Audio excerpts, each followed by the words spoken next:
Right now, somewhere in the world, a man is sitting next to a woman who just asked him a question. A simple, innocent sounding question, and he answered it casually, maybe even brushed it off. What he doesn't know is that she just told him everything.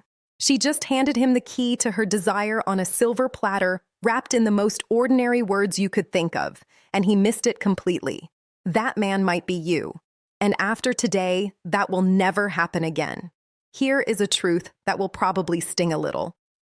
Women almost never say what they actually mean when it comes to intimacy. I know. I know because I am one. And I can tell you from personal experience and from years of studying how women communicate that the way we signal desire is nothing like what most men expect. There is no neon sign. There is no dramatic confession.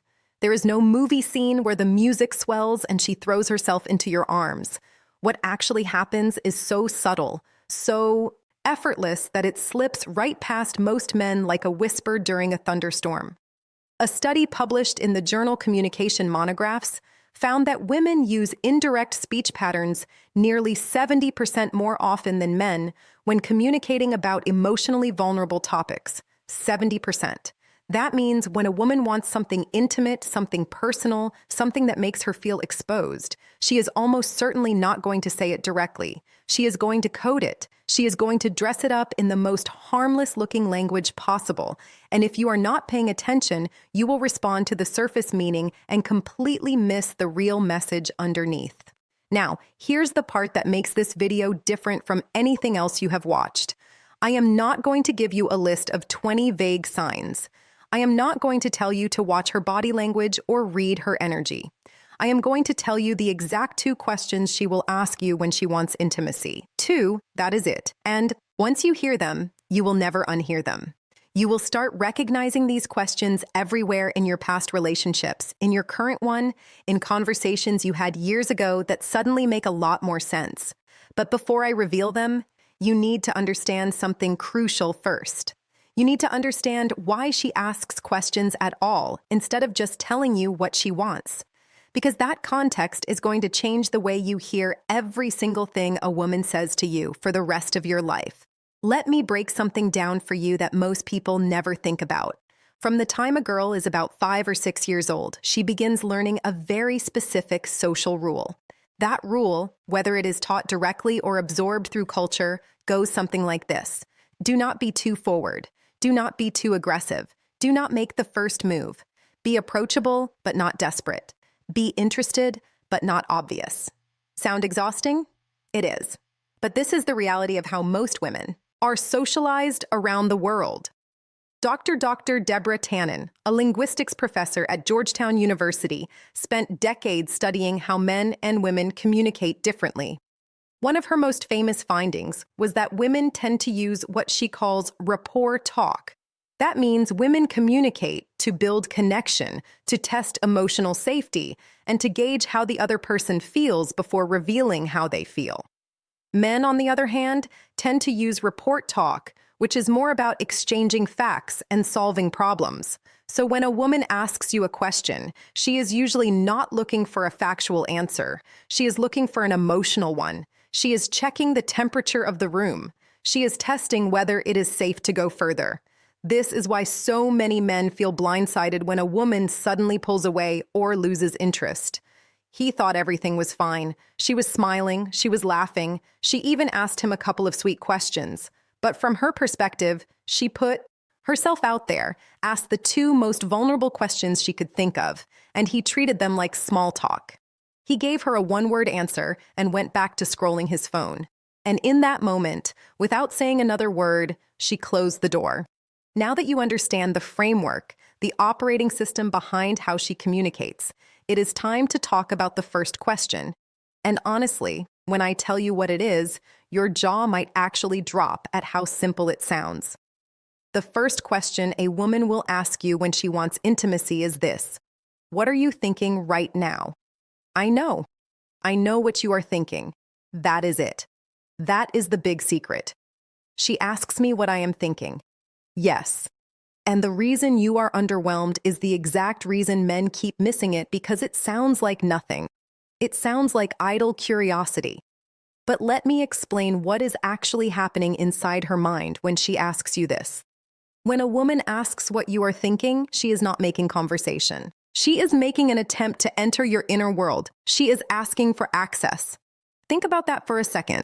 She is essentially saying, I want to know what is happening inside your head right now in this very moment because I want to feel closer to you than I currently do.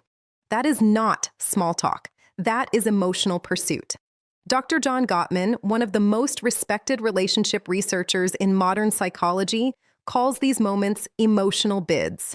An emotional bid is any attempt one person makes to connect with another person.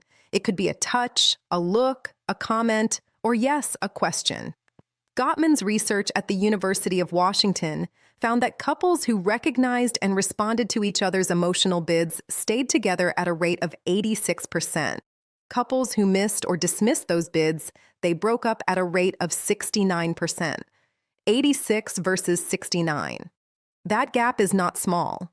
That gap is the difference between a relationship that lasts and one that quietly dies in a living room, while both people wonder, what went wrong?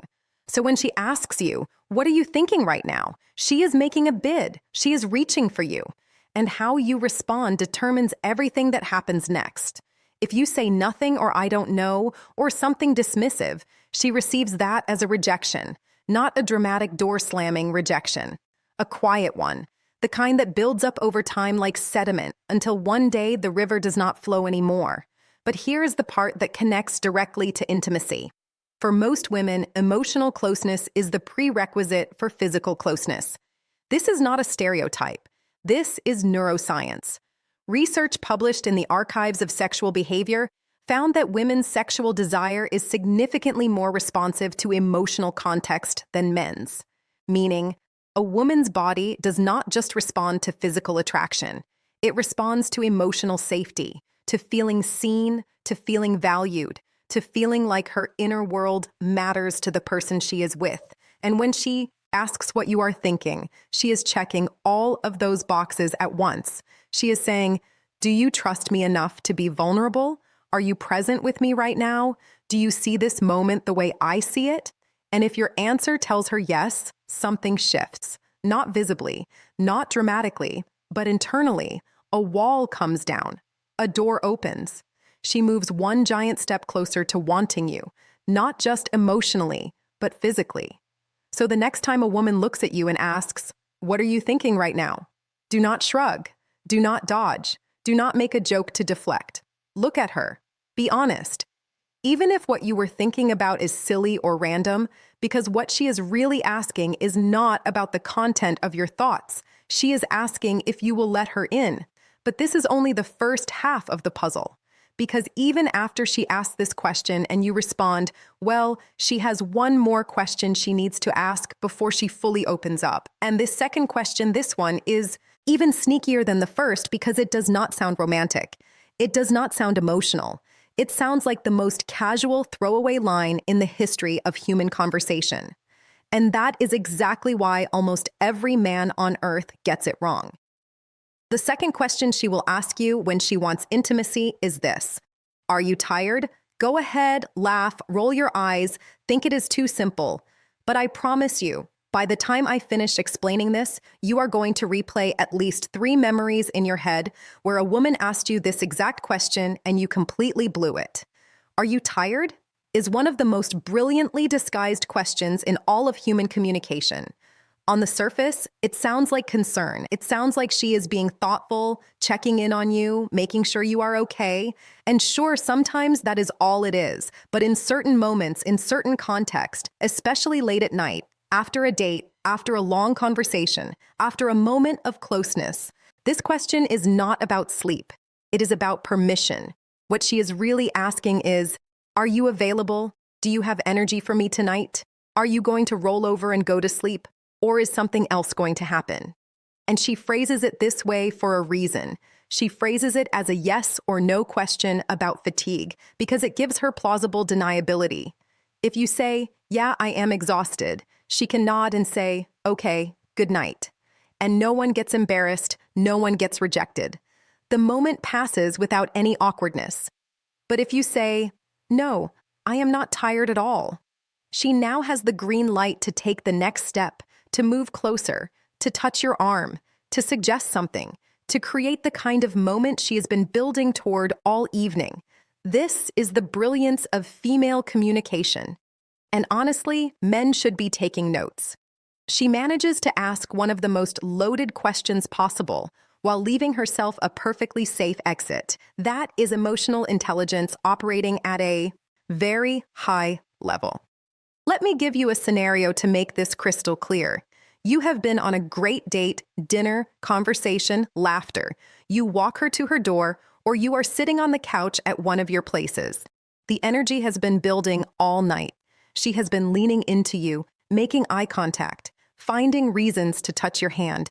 And then, in a quiet voice, she asks, "Are you tired?"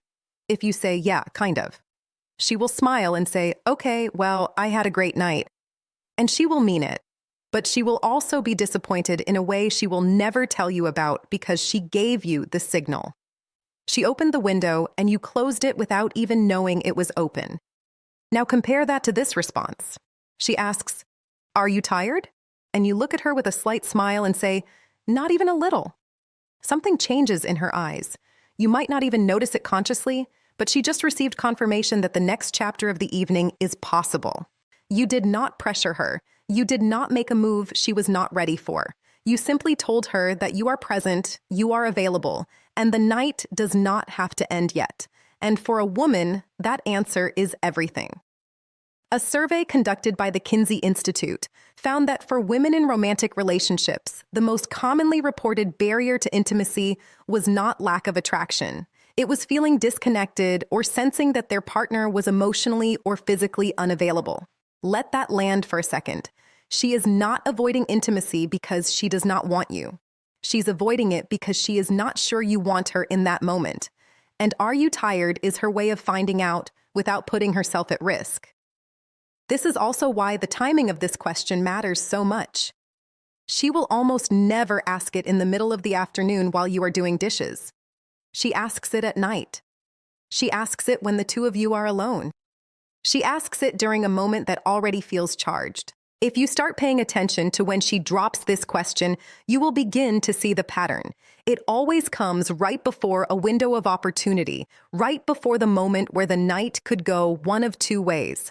Now, here is the part that makes this knowledge truly urgent. When a woman asks both of these questions and you miss them, something happens that is very difficult to reverse. She does not get angry. She does not argue. She does not give you a lecture about emotional availability. She simply files that information away. She categorizes you, and the category she puts you in is not cruel or unfair. It is protective. She labels you as someone who is not tuned into her, someone who is not paying attention. And once that label is applied, she starts to close off slowly, gradually, in ways you will not even notice until one day she seems distant, and you have no idea why. Dr. Sue Johnson, the creator of emotionally focused therapy, has written extensively about this pattern. She calls it the protest withdrawal cycle. One partner reaches out emotionally, the other partner does not respond. And over time, the reaching partner stops reaching. Not because they stopped caring, because they got tired of being missed. And for women, these two questions, "What are you thinking?" and "Are you tired?" are often the last emotional bids they make before they begin to withdraw. They are the final test, the last checkpoint before she decides whether this person is safe enough to be intimate with. So if you have ever been in a situation where everything seemed fine and then suddenly she was cold or distant, go back in your memory. Think about the conversations you had in the days before the shift. I am willing to bet she asked you one or both of these questions, and I am willing to bet your response was something forgettable. So now that you know the questions, the obvious next step is knowing how to respond when you hear them. And honestly, the answer is simpler than you think. When she asks, "What are you thinking right now?" give her something real. It does not have to be profound. It does not have to be poetic. You could say, "I was just thinking about how good this feels sitting here with you." Or, "Honestly, I was thinking about something random, but now I am thinking about you." What matters is not the content. What matters is that you showed up. You gave her something instead of nothing. You open the door she was knocking on. When she asks, "Are you tired?" and you sense that the moment is right, say no. Say it with warmth. Say it like you mean it. You do not need a smooth line. You do not need a movie quality response. You just need to communicate one thing.